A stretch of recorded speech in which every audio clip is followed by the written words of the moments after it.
One second I was on a mission in Afghanistan, and the next I was suddenly on a train. I was completely lost, with no idea what had just happened. There was a woman sitting across from me who kept talking like she knew me well, but I had absolutely no clue who she was. Right then, a passenger's coffee spilled on my shoe. I was about to say something, but everything around me was so unfamiliar that I couldn't be bothered. The conductor came by to check tickets, and I was still in a daze. Luckily, the woman reached into my pocket like it was nothing, pulled out a ticket, and handed it to the conductor as if I'd bought it myself. But ever since we boarded, this woman had been calling me Sean. My name is Coulter, so I formally introduced myself. Look, I can see that you think you know me, but I don't know who you are.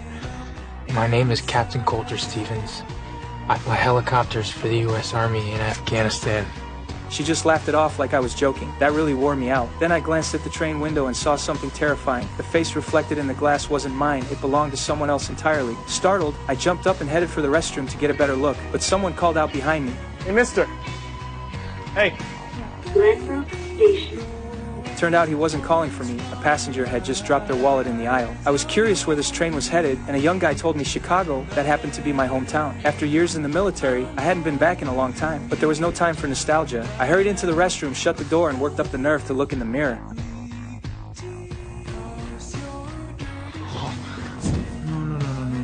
I couldn't believe what I saw. I pulled out a wallet, but the ID inside read, Sean Fentress, occupation, teacher. Now it made sense why that woman had been calling me Sean. My strange behavior caught the woman's attention, and she asked if I was okay. But while we were talking, the train had already pulled into downtown Chicago. The next second, Everything's gonna be okay.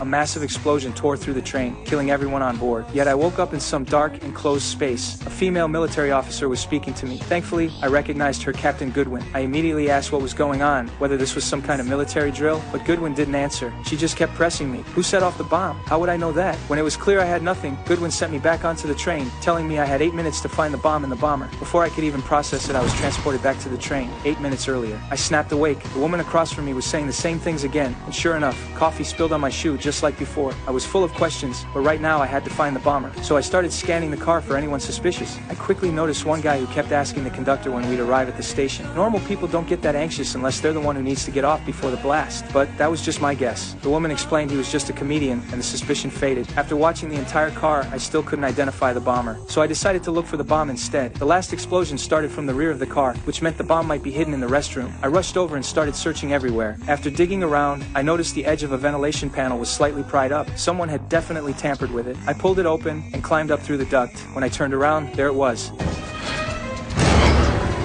A bomb weighing at least 100 pounds. I was at a loss, so I asked Goodwin how to disarm it, but there was no response. We weren't even in the same space. I did notice a cell phone wired into the bomb, which meant the bomber had to be using another phone